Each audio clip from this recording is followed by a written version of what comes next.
पूजा घरे तीनोटी जिनिस रखिबा अशुभ होइथाए। आपणकर धनर नाश होइथाए। माँ लक्ष्मी एमिति घर को त्याग कर देइथांती। एहा सहित एही भिडियो रे आमे जानिबा सेही तीनोटी विशेष जिनिस विषय रे जाहार पूजा घरे रहिबा निहाती आवश्यक अटे। जदि घरे सुख समृद्धि धनर कामना करुछंती तो एही तीनोटी जिनिस पूजा घरे निश्चय रखंतु।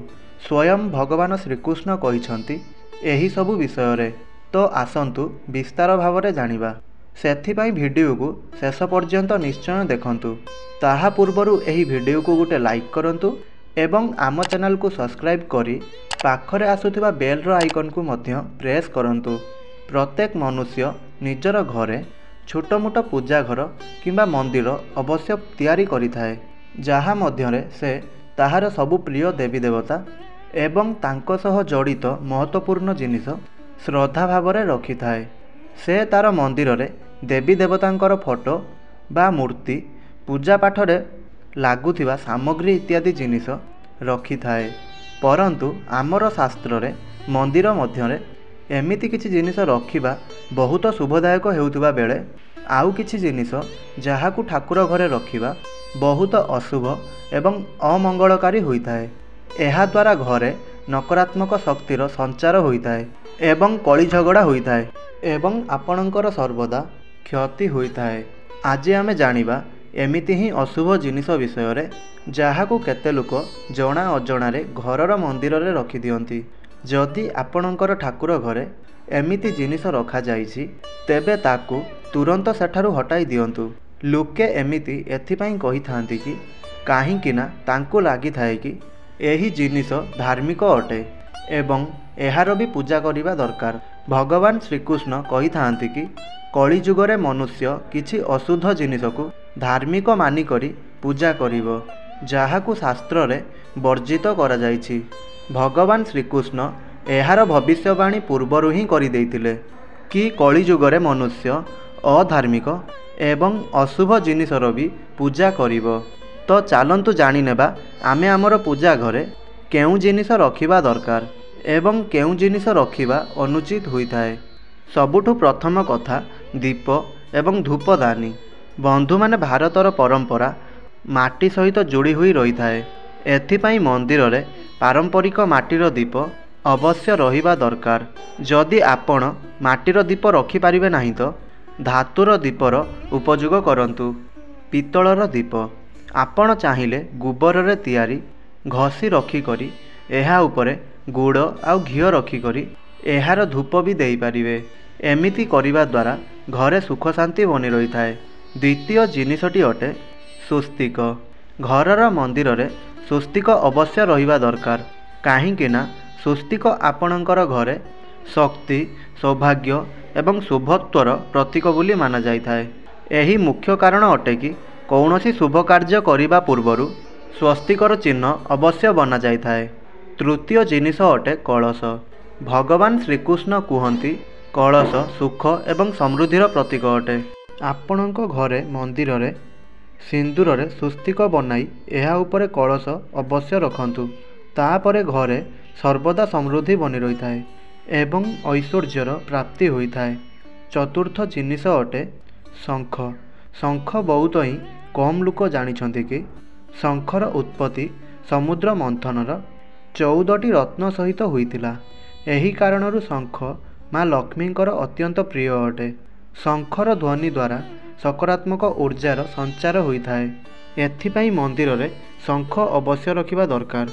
शंख ठाकुर घरे रहिबा द्वारा माँ लक्ष्मी प्रसन्न होइथांती एवं सही घरे केबे भी धनर कमी होई न थाए। पंचम जिनिस अटे घंटी।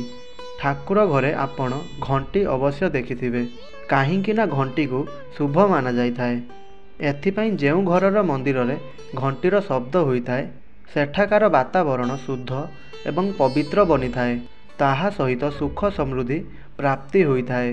तो बंधु माने एहा अटे सही वस्तु जाहाकु घरर मंदिर रे निश्चय रखिबा दरकार। आसंतु एबे जानिबा घरर मंदिर रे केउ जिनिस रखिबा अनुचित। सबुठारु प्रथम रे प्रभु गणेशंकर विषम संख्यार मूर्ति। पूजा घरे केबे भी गणेशंकर मूर्ति 1, 3, 5 एमिति विषम संख्यार रखंतु नाही। आपणकर पूजा घरे किंबा मंदिर रे प्रभु गणेशंकर केवल 2टी मूर्ति रखंतु। एहाकु शुभ माना जाइथाए। जदि आपणकर मंगलर कामना करुछंती तो प्रभु गणेशंकर मूर्ति मुख्य द्वार रे घर आड़कू मुह करी लगाई दियंतु। केते लोक एही भूल करिथांती कि मुख्य द्वार रे प्रभु गणेशंकर फोटो बा मूर्ति बाहर पटकू मुख करी रखिथांती, जहा द्वारा तांकू केते गुड़िए समस्यार सामना करने पड़ी थाए। द्वितीय जिनिष भांगी जाउथिबा चाउल। आपणकर मंदिर रे केबे भी भांगी जाइथिबा चाउल रखंतु नाही। एहा सहित ही पूर्वरु चढ़ा जाइथिबा चाउल अधिक समय पर्यंत रखंतु नाही। एहा नकारात्मक ऊर्जार संचार करिथाए। एही कथार ध्यान देवे कि मंदिर रे रखा जाइथिबा चाउलर व्यवहार आपण हळदी रे मिसाई करंतु। एहा द्वारा आपणकू अधिक शुभ परिणाम मिलिथाए। तृतीय जिनिष अटे पूर्व पुरुषंकर फोटो। जदि आपणक घरर मंदिर रे आपणकर पूर्वज मानकर फोटो रखिछंती तेबे ताकू तुरंत सेठारु हटाई दियंतु। काहींकि ना वास्तुशास्त्र रे मृत परिजन मानकर फोटो रखिबा एहाकू अशुभ बोली माना जाइथाए। एहा द्वारा अशुभ परिणाम प्राप्त होइथाए। तांकर स्थान देवतांक समान नुहे। मृत परिजनंकर फोटो घरर पूजा घरे रखिबा द्वारा पूजा घरर वातावरण मध्य नकारात्मक बनि जाइथाए, जार अशुभ परिणाम आमको भोगिबाकू पड़िथाए। केते लोक साधु सतंकर मूर्ति बा फोटो को पूजा घरे रखिथांती, किंतु एहा करिबा अशुभ बोली माना जाइथाए। जदि आपण कौनसी साधु सन्तंकु मानिथांती तेबे तांकर फोटो आपणकर घरर कांथरे लगाई पारिबे, किंतु पूजा घरे भूल रे भी रखंतु नाही। भैरव एवं शनिदेवंकर मूर्ति बंधुगण घरर मंदिर रे शनिदेव एवं भैरव बा काली मातांकर मूर्ति केबे भी रखंतु नाही। एहा सहित ही माँ लक्ष्मींकर ठिया होइथिबा मूर्ति पूजा करिबा उचित नुहे। माँ लक्ष्मी सर्वदा बसिथिबा मुद्रा रे रहिबा दरकार। तो एही प्रकार रे आपण एही सबु मूर्ति गुडी को आपणकर पूजा घरे न रखिबा दरकार। आसंतु वर्तमान जानिबा सही विशेष वस्तु गुड़िक विषय रे जहा आपणकर पूजा घरे निश्चिंत रहिबा दरकार। एही जिनिष गुड़िक पूजा घरे रहिबा द्वारा घरे होइथाए धनर वर्षा। माँ लक्ष्मी एमिति घरे स्थायी रूप से वास करिथांती। प्रथम जिनिष अटे गंगा जल। आमर शास्त्र रे गंगा जल को अत्यंत पवित्र बोली माना जाइथाए। एथिपाई पूजा घरे गंगा जल रहिबा अत्यंत आवश्यक अटे। गंगा नदी सबु पाप को नष्ट करिथाए तथा सबु व्याधि को नाश करिथाए। एथिपाई आपण जदि आपणकर पूजा घरे गोटे तंबार छोट पात्र रे आपण गंगा जल भरी करी रखिथांती तो एहा द्वारा आपणकर पूजा घरर शुद्धता बनी रही थाए एवं आपणको आपणक पूजार संपूर्ण फल प्राप्ति होइथाए।